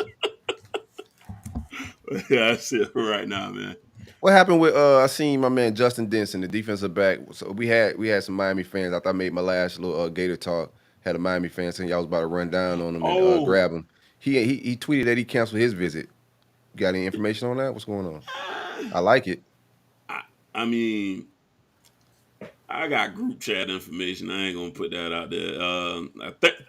But yeah, man, don't get the fans no information. Appreciate that, Larion. because it could look away. It could look away. Let's say the relationship soured. I'll say that.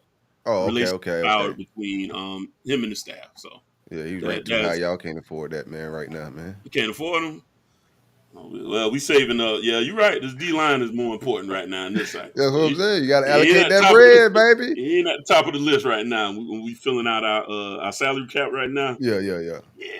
And then you got to face, and then you got to think about it. It's a diverse Corey Raymond. You're like, man, let's save our money and some time in the kids' time and just go ahead and bow out. Don't waste no resources. Go ahead and give him to Corey, huh? Damn, CJ, all out of it. Out of it. They're not recruiting him. Nah, man. Y'all not recruiting him? Nah, we ain't going to Rhode Island, bro. No, not that kid. This the Rhode Island kid. Rhode Island kid. Yeah, we ain't go to Rhode Island. I think we did end up offering him though. I think we did because I think on the later show he tweeted out because I was joking on both of you guys. I think we did. Yeah. We never. Everybody's offered him. He's a commodity at corner. He actually hit our DMs up to correct a few things from the last show. He's like, "Hey man, don't listen to 247. I am a corner. I am not no athlete of safety, brother." For real. Well, I appreciate you coming to tell people to he may see. Why you asking me then? He could have just told you. He'll be hey bro, correct me and let us know why you not coming to Miami in the DMs next week. Yeah. Let us know what's up, man. Give us the exclusive straight from the source. Yeah. Already. We gonna get into some Gator, man. Go ahead and fire your weapon, man. Yeah, y'all had big fights, TJ. Yeah, get your shit off, bro. All right, talk a little shit real quick. Keon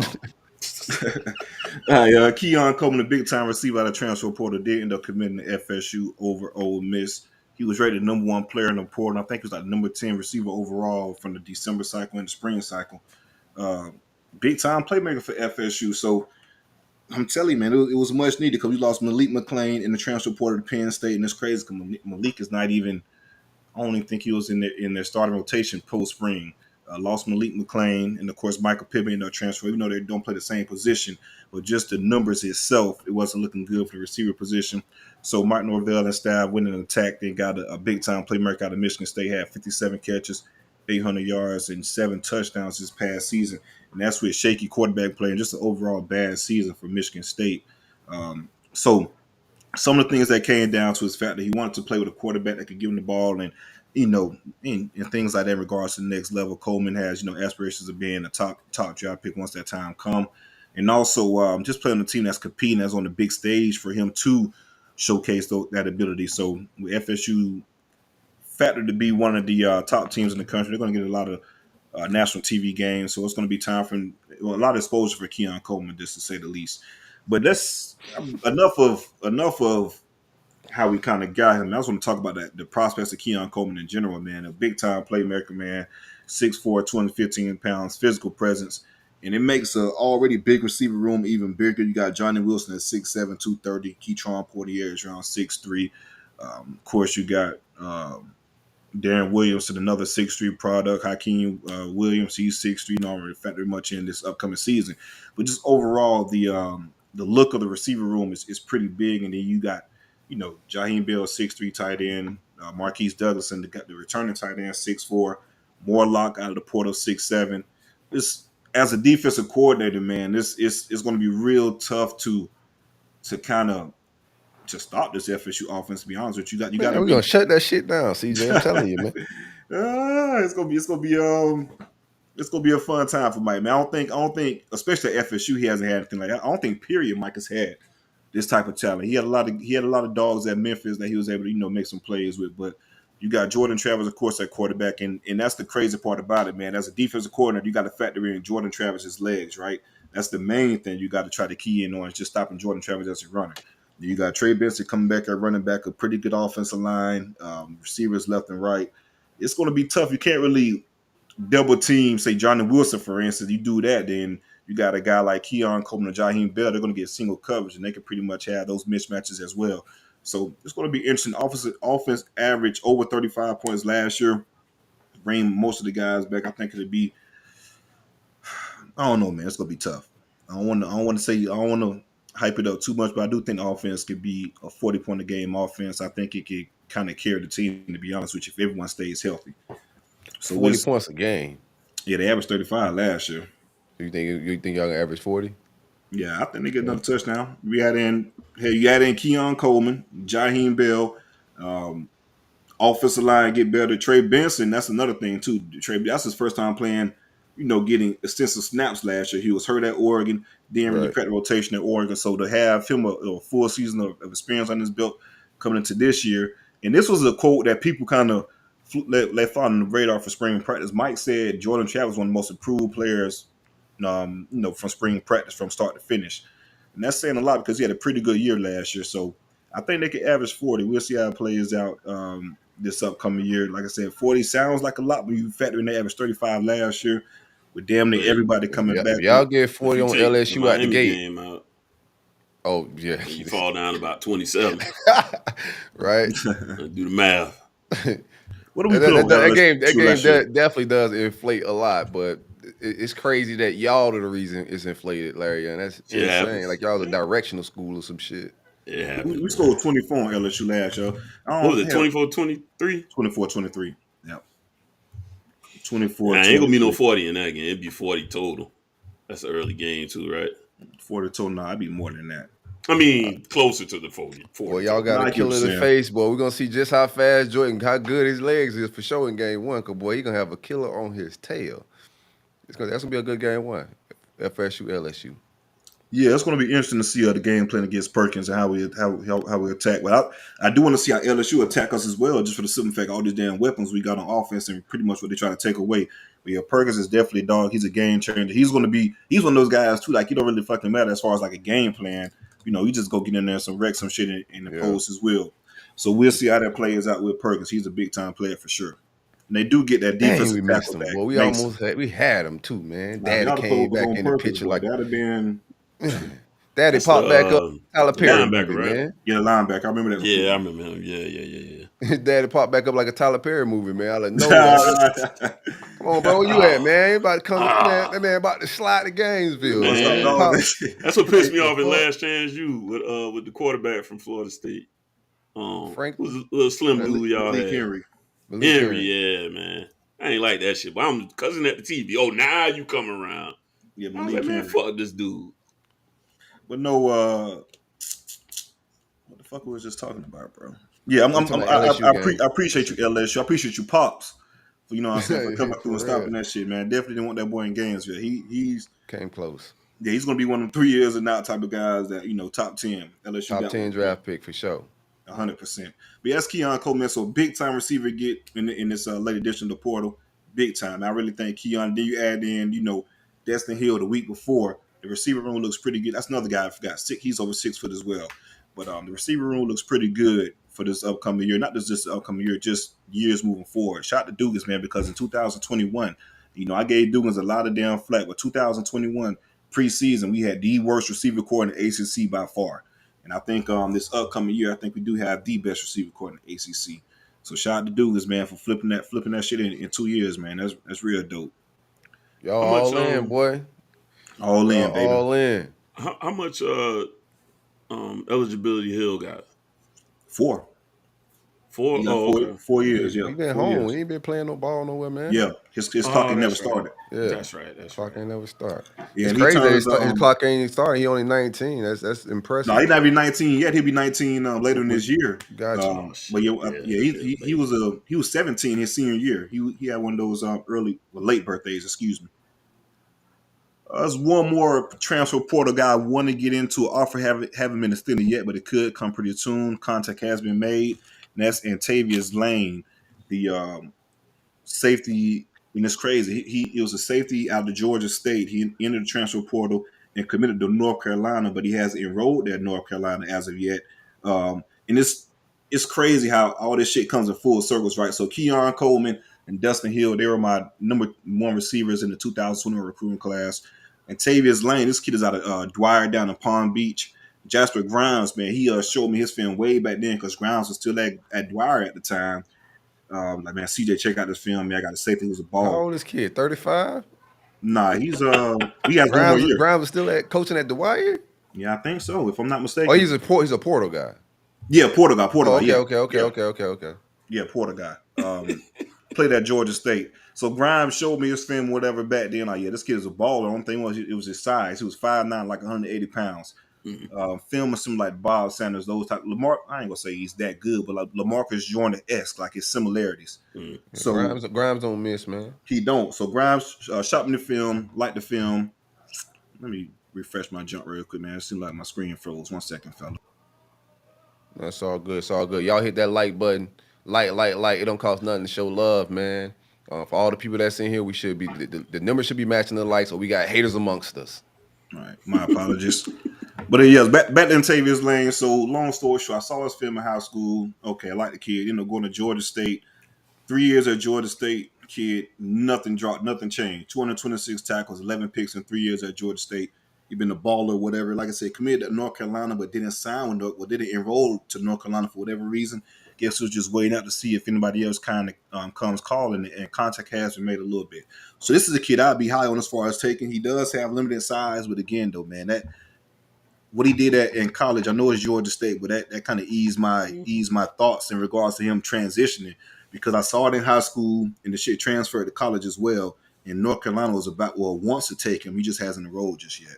So Antavius Lane is a name I want you guys to look out for as a possible offer and late ad as far as the safety room for the portal. Real productive. Y'all been after a safety. How you feel about that position going into fall? If we stay healthy, I'll be good. But I like the 2 starters. I like Shaheem Brown. I like Akeem Dent. And like I said, I like the JUCO guy, but I got to see it first once you get to FSU. So if we stay healthy with the 2 starters, we should be okay. True freshman, Hussey hasn't gotten on campus yet, but I've been hearing good things about him. But the other true freshman that's on campus, so you guys know how I am about true freshmen. But the other true freshman that's on campus is the kid from Reigns, Keaton Kirkland. He looked damn good in the spring. Like, this kid looked really good in the spring. The first spring practice I went to before the pads, he stood out initially just from a size standpoint. But he made a lot of plays down the stretch. I think he's going to be a player for FSU this year. We'll see how much of a player that is, how much of a player he will be, once the season unfolds. But I'm very high on that kid, very high. And I was high on Hussey coming out, coming out of St. Thomas Aquinas and being committed to Penn State.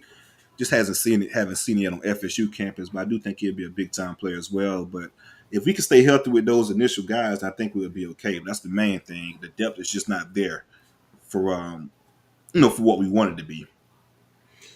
You know what's funny about Georgia State is that's where Mario nephew was from. Remember I told you it was like Y'all took him, right? Oh, okay. Nah, I don't think Neff coming through. I don't know. Yeah, man. Kind of cold blood. I won't tell you. Well, that ain't cold blood, man. What got going on here, man? It can't be. I should have told us that. Listen, we should have read the room stage. I'm already getting people in the 800s, Neff. I can't be. I can't be shooting. I can't take family too, bro. Nah, bro, I can't do that, man. My block out right now, man. I won 5 games last year. We gotta chill, man. Just Come on, as a walk on, man. I pay for this shit, possibly. Right. You gonna let him walk on? I pay for it enough. We can do it. That want to play. That man want to play. I think honestly that's what it is. Because like for us, I think he would be. I think a what backup position? Center. He's an offensive lineman. You holler at DVD. I'm calling my boy DVD, man. We'll get him in Miami. We can get him in Dade now. Right, we'll get him in Dade. That's Bush City anyway. Right. Okay. Let's do that, man. Let's use our connections for the power of good. Yeah, right. You still can see Unc. All right, so I'm getting to some official visits for some high school kids. Got the portal guys out of the way. So like I said, Tavius Lane is a guy to watch. Contact has been made. No official offer, anything like that as of yet. But just something to watch. And like I said, Grimes has been really consistent with guys he's seen. He has a pretty good eye for talent. Saw the film in high school. The shit matched the same film that he had at Georgia State. But Ricardo Jones, speaking of safeties, 4-star safety out of Georgia, he's scheduled an official visit with FSU for the 23rd. He also scheduled an official visit with Clemson for June the 2nd. As of now, I know Tennessee was another team that's been in the mix for Ricardo Jones, but the official visit hasn't been scheduled just yet. So he's a guy that's really high on FSU, and FSU is really high on him. We'll see how that visit for the 23rd shake out, as that is the huge official visit weekend for FSU for this summer cycle. Jason Zanamalo, number 1 interior offensive lineman in the country. You got that off, didn't you? Yeah, bro. It took me a while, though, bro. We've been practicing a lot, but when we first mentioned his name in like January, though, man, that shit was. I ain't had to say it no more, so. Yeah, that kind of died down a little bit. Yeah, I ain't heard too much about that one. But no, interior offensive lineman, man. He has a couple of official visits scheduled. Oklahoma June the 9th, USC the 16th of June, and FSU the 23rd of June. Those are the official visits he has scheduled as of now. I think FSU will get his commitment whenever that time comes. I think he'll pop sometime this summer. Like I say, it's from Clearwater Academy. And if you guys remember the previous year, we got Lucas Simmons, the offensive tackle from Clearwater, his former teammate. So I like the position that we're in for Jason. Jalewis Solomon, I like this kid a lot. Athlete out of Georgia, ranked 189 in the 247 composite. He has only South Carolina scheduled as of now for an official visit, and he has FSU as well. South Carolina June the 2nd, and again, FSU for that June the 23rd weekend. Athlete, I think he'll end up being a safety or cornerback for FSU. Like I said, I like his film a lot, and I like the position FSU is in with Jalewis Solomon. Booker Pickett Jr., the top 100 edge rusher out of Tampa, had over 30 sacks last year. The Miami legacy, I think his mom and dad went to Miami. He has official visits scheduled for FSU, Ohio State, and Georgia.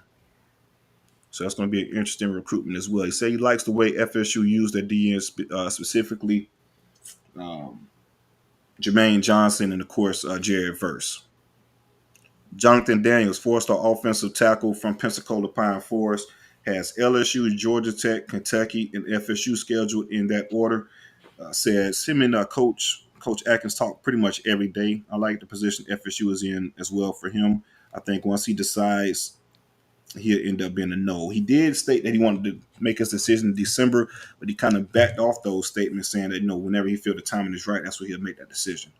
But whenever that time does come, I do think FSU will be in the driver's seat for Daniels. I do think second up will probably be LSU for his services.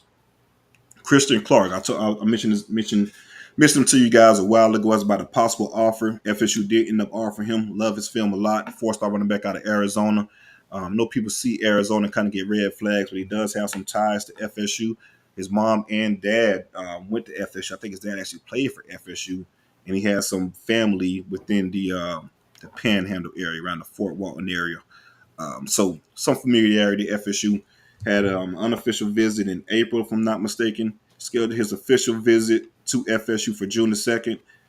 Some heavy hitters for him as well, man. He got USC, Texas, and UGA are the other official visits that he has scheduled so far for Christian Clark. So we'll see how that plays out. Let's stick with running back, right? Mekhi Dansley. I want to give him some flowers real quick, man. The kid won state championship in the 200 and 400 with a time of a 21-1 in the 100 and a personal record of 46-1 in the 400. It's an in-state battle between FSU, Miami, and UF. He does have his official visit scheduled for us this summer. I like where we at in position for Michael. I think he'll be a no at the end of the day. Teammates with Ashton Hampton, like we just discussed, and like Larion said, he doesn't take an official visit until December for FSU. So for the two teammates, they're in a pretty good spot. On some track stuff, man. Y'all shout out to Bowens. I think he ran like a 10.98 at 100 meters. Shit, shout out to Chris Johnson with I was about to say Miami 10.2, bro. 10.2. He was flying. Kid ran a 10.2 and he ran a 20 in the 200. And also, bro, just that whole with heat, the slowest fucking time he was like a 10.5. Yeah, bro, welcome to Florida, baby. And that was a big dude. If you ain't on that track, boy, you lost in the sauce, boy. You see these boys is flying on accident. Like a guy Bowen size being able to run a 10.9 is insane, bro. These days, so. I don't care what position you play, man. You seen even with the lineman. What's his name? Forgetting his name. Garage younger brother, Pierre Louis, Eddie Pierre Louis. Yeah. There's clips out of him, offensive lineman running 100 meters. You know what I'm saying? Like it's just good, strength training. It's a good discipline to put in your life, man. Get on that track. 100%. Shout out to Chris Johnson, though, man. I mean, Chris Johnson, right? Yeah, Chris Johnson. Yeah, shout out to that kid. 10-2, man. That opened my eyes a lot. But yeah, you got the damn a 10.5 as the slowest in the heat, man. Like you said, that's saying a lot. So shout out to those guys. They definitely were flying. And this is my last one to speak on in regards to official visits. It's nothing set. It's not nothing set in stone officially, but he did state that this would be the official visits he has locked in so far. It'll be UCF, Miami, Tennessee, and Florida State. And this is for Antavius Jones, the 4-star defensive tackle out of Bluntstown. He's ranked 146 in a 247 composite, 6'3", 280 pounds. I like this kid film a lot. He's one of he's high on the board for Odell. Odell was actually at the spring game this past Friday to check in on Antavius Jones. So yeah, the 4-star defensive tackle out of Bluntstown said he'll probably take his official visit to FSU during the month of December. That's all I got, fellas. As of right now, it's going to be some interesting stuff. And like Larion stated, once we get to these weekends, I will have more in-depth official visit information on each official visitor for that particular weekend, June 2nd, June 2nd, June 18th, June 10th, I want to say the 24th. I have that previous Sunday we'll talk about it, and of course that not the previous Sunday prior to the visits we'll talk about it, but that Sunday after the visit we'll have some more information in regards to updates. I'm sorry. You got your June 2nd. It's gonna be after June 2nd when we next week's show. Yeah, so next week I'm gonna speak about the June 2nd visits in that June 2nd weekend, whatever date that is, the June 4th show. Excuse me. We'll have updates for the June 2nd. I see what you're saying. I got you. We'll have updates for that June 2nd weekend. Yeah, the calendar would beat my ass a little bit there. I'm sorry. Real quick, I knew who I was forgetting earlier. My bad. Dylan Stewart.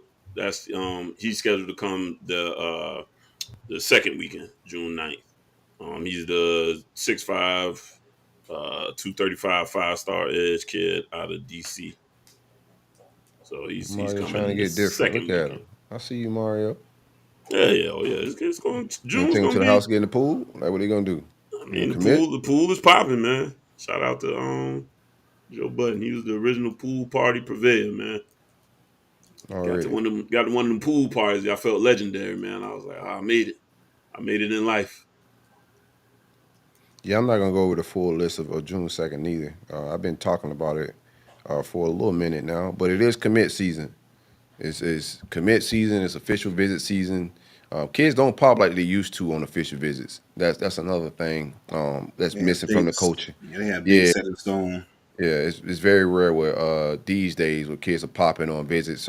But it may happen. A flip could happen. I think flips happen in that fashion more than anything. But we'll see where we at with it. I think it's gonna be a busy month. A lot of official visits, and then we'll get a lot of commits coming after these official visits. So are they super important? I think I already spoke about Jeremiah Smith. I'm pretty sure I added that he's going to be coming that weekend of June 2nd. A guy I did want to ask CJ about. He's fairly new to being offered. We just offered him this week. Mari Sanders from Gulliver Prep, 6'2" defensive back. Florida Mari State offered him. Sanders. Well, you guys offered him rep before we did. I got to check into him. I got to look at us from having tapped in. Check him out. I think he's pretty impressive right Corner, now. safety, corner. Okay, I'm checking him out. He fits like the body type of Jamari Howard. He looks like a Corey Raymond defensive back, just like the Justin Denson guy I was talking about, 6'2", nice wingspan, but I like his film. He's out of Gulliver Prep. We'll definitely check it out. I've been hearing some good things behind the scenes as far as his off season. He's having some good camp circuit. A lot of people like what they see when they put their eyes on him, but that's a guy I want everybody, if you're listening to the show, if you haven't heard about him, just keep an eye out for him. The only visit he has set up so far is to Nebraska as far as official visits, but Florida State and Florida both are programs that recently offered. You can kiss the baby on that, Tim. Oh, what's up? No, as far as Nebraska official visits. Oh yeah. That's just a trip now.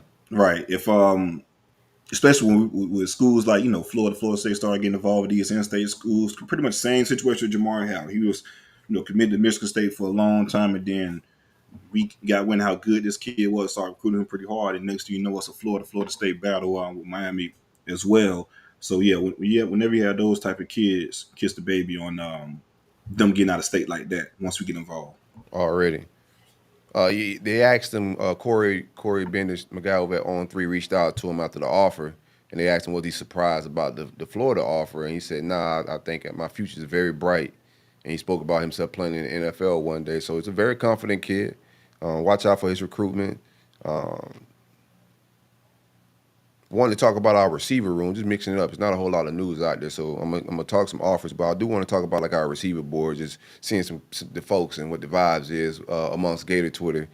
I just seen the take out there from my guy Walt. Shout out to him, but he had to take that if it was if Colbert was still here, Kerry Colbert, that the class would probably be wrapped up. I'm not mad at that take. I do like Colbert, what he brought as a recruiter, and you do have Gonzalez, who's back into the fold after being here previously. But I think the receiver board, I know the receiver board shift. We've seen new offers go out. If the board was the same, I think we have it wrapped up. But new offers went out. Everything shifted once DJ Lagway committed. He had relationships with some receivers in different parts of the country. And I do think wide receiver room, I got TJ Moore on commit watch. Some big dogs are after him. He's going to take some official visits this summer, but he's just a guy that I think could possibly pop on a visit.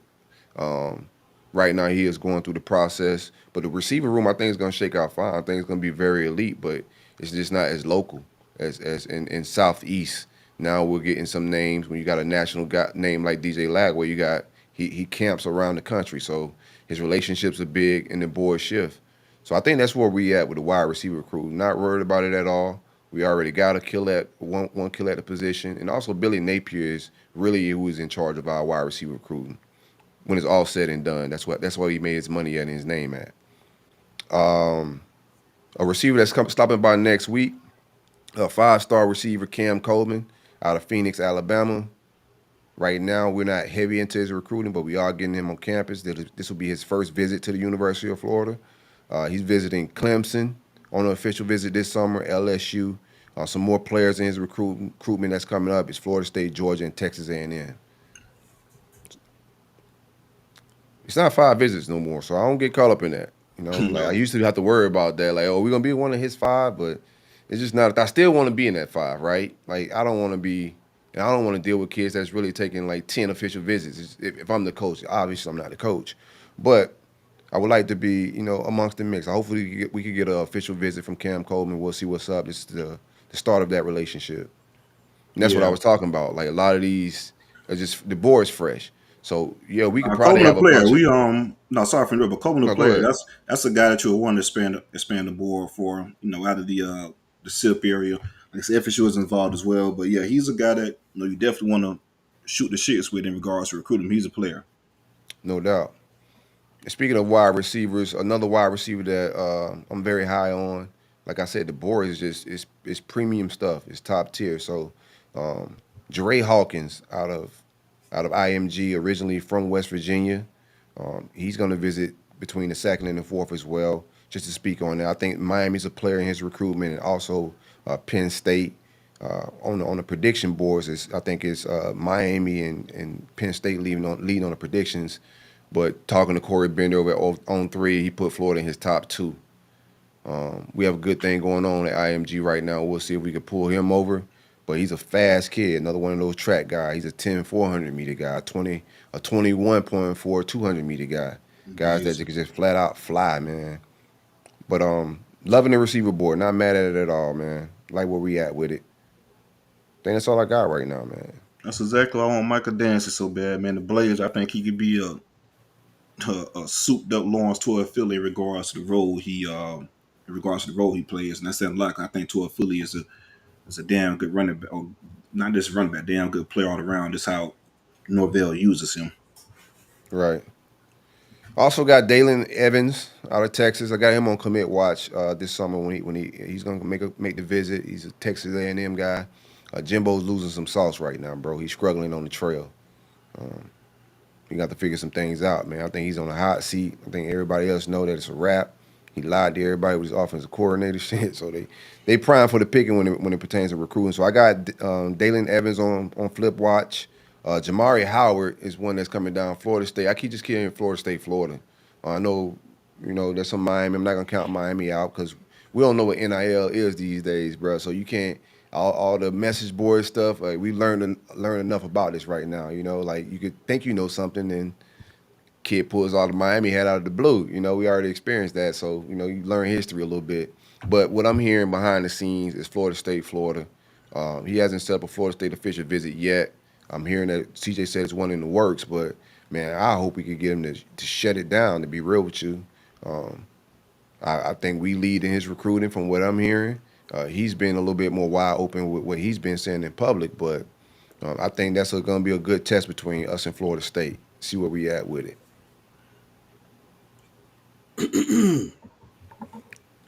That's all I got, man. Let's finish our conversation with hit like and subscribe. But let's finish our conversation about we was talking about the time difference. Clock management is changing in college football. The clock doesn't stop out the first down, which is huge. I think points are going to go down a little bit. Game's going to be shortened. It helps the defense, I say, in a lot of different situations, man.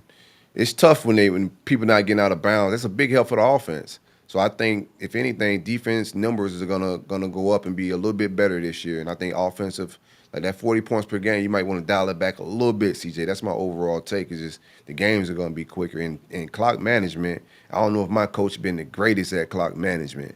So, like, them having to manage new clocks, that's a thing now because they've made some. My coach already made some. I think all 3 of our coaches is suspect with clock management. To be real with you, Mike definitely has some, and he was better last year. But he got better.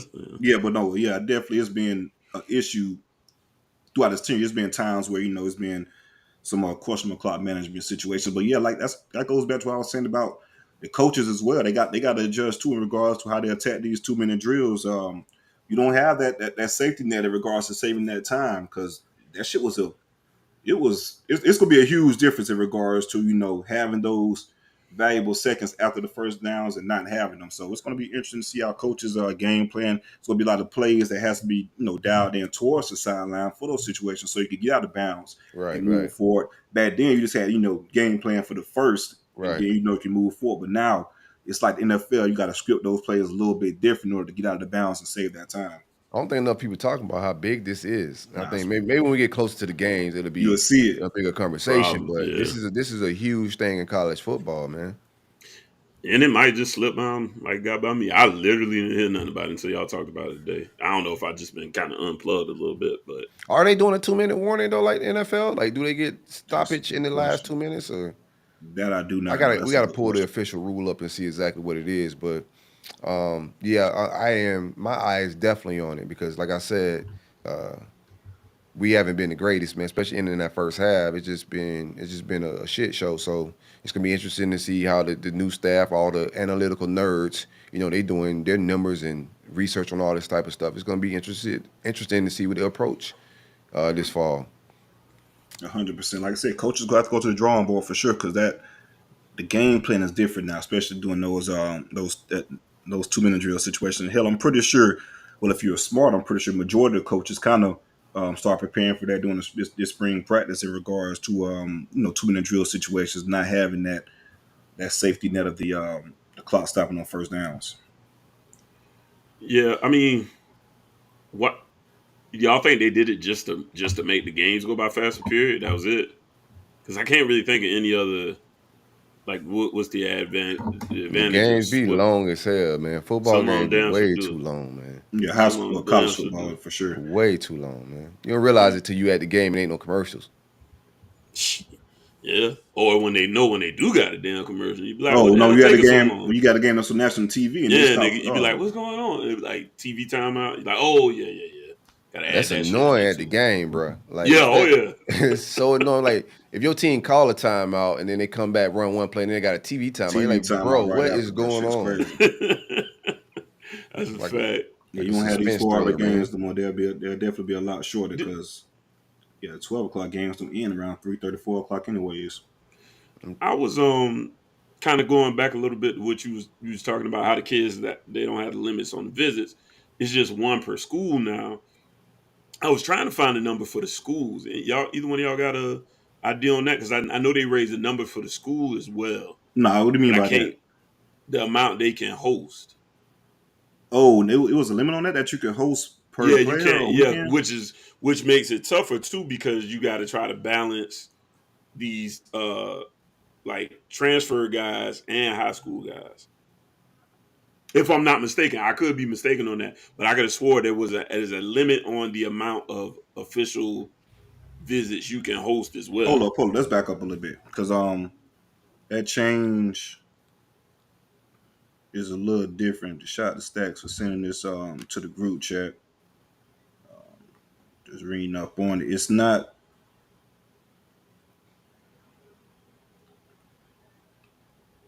It's not what.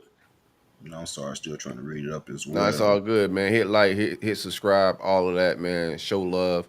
We getting the technical, whatever the difference is with the time. Shout out to Stacks for trying to be a producer out here in these. Yeah, the clock runs after first downs, except inside of 2 minutes and a half. So once you get within that 2-minute drill, you will still have the first down safety net in regards to the stop clocking. So it stop. It doesn't stop unless it's within 2 minutes of the half. Okay, so the final that's like your 2-minute warning. So in the 2-minute warning, you get to stop the clock. That's when you need it though. So pretty much what we were talking about. Yeah. So no consecutive timeouts, no untimed down at end of first quarter and third quarter. And then what you just said, clock runs at the first down except for the second. Okay, yeah. I mean, just so no consecutive timeouts stops the freezing of kickers and stuff like that. Yeah. You can't go out and do that goofy ass shit of calling 3 down timeouts in a row to try to ice a kicker. What if it works? That's the thing, man. I get it, man, but that junk just be drawn out so damn much. Like you said, it's drawn out. Yeah, because you know it's coming, so it's like, how effective can it really, really be? But I guess it could. No, it definitely worked, bro. That game rocking. I've seen it affect Florida State kicker one time. It made me. I had a cheerful night, bro. It was one of the best nights of my life, man. It was a Notre Dame game, if I'm not mistaken. Yeah, it was crazy, bro. It was like a 55-yard fucking field goal. Mike called it was some situation where we was able to get some extra yards, some like a penalty or something. He called a timeout. Something happened. Long story short, the kicker made the 55-yard and he missed the damn. He missed the shorter one. Yeah. Yeah. Sometimes they burn you. Let's check in on where you at with Lester. Everything with Lester? Yeah. I know people's talking about since I think George is going to be his last official visit versus FSU. Yeah, I'm not worried about Charles Lester. I think it's going to be us. He did end up dropping Ohio State out. Now it's pretty much a 3-team competition with It's weird. He per his words, is down to 3 schools: FSU, Alabama, and Georgia. But he's still taking 4 official visits, with the first one being to Colorado. Out to Colorado on both. Right. Prime lurking, man. That's what I'm saying. Yeah. He got Tell him he can't. got a sniper rifle in the I'm down to bushes, 3 man. schools. I'm taking 4 official visits in that But I'm fourth taking college. 4 official. Prime in the grassy knoll, bro. Just vibing, bro. No, but with this one, I like Lester. I like you. You can't tell me that I'm already out, but I'm gonna come visit. Yeah, I'm gonna come visit anyway. You tell me that, bitch. I mean, as a coach, you wanted to shoot your shot anyway, but you tell me that, I'm like, shit, I'm spending like the Hawaii situation, right? Right. Man, Prime say, man, tell them whatever they want to hear, bro. I ain't hard to find, right? You got I ain't hard to find, man. You go find that for sure, real soon. I like social media star, man. Shout out to Prime. Yeah, I seen Prime with 85 South show. Prime with whoever we know. Him and Carlos was lined up in front of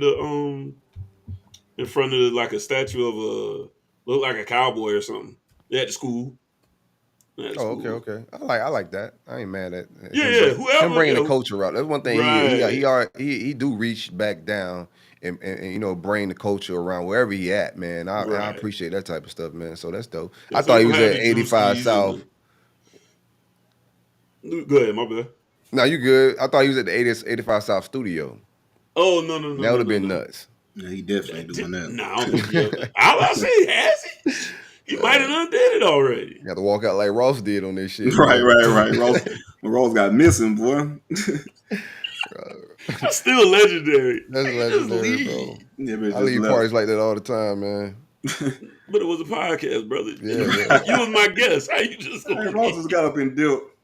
Bro, that is just bounce, man. That's crazy. Man, I'd have been cussing his ass out up and down. All right, let's wrap it up, man. It's been a pleasure. We appreciate y'all for hanging out with us. It's the Rollup, it's the vibes. We got the greatest fans and the greatest audience on earth. We appreciate y'all for sharing all our content. We got some more confessionals on the way. Been having a great time with putting these out, fresh new content. So if you don't follow us on Twitter, make sure you follow. We have different content for different social media forms. So we drop these confessionals of different questions from our fans or different takes that we have in the big three, whether it's history or current. But follow us on Twitter, Hit that follow. If you just follow me, if you just follow Larion, you just follow CJ, and you don't follow the account, show us love, hit that blue button. It helps. All of it helps. Like and subscribe. Already. Any shout outs, fellas? I did want to shout out. Yeah, the dude who wrote the article, Pete Nakos. So go check him out. He over there on 3.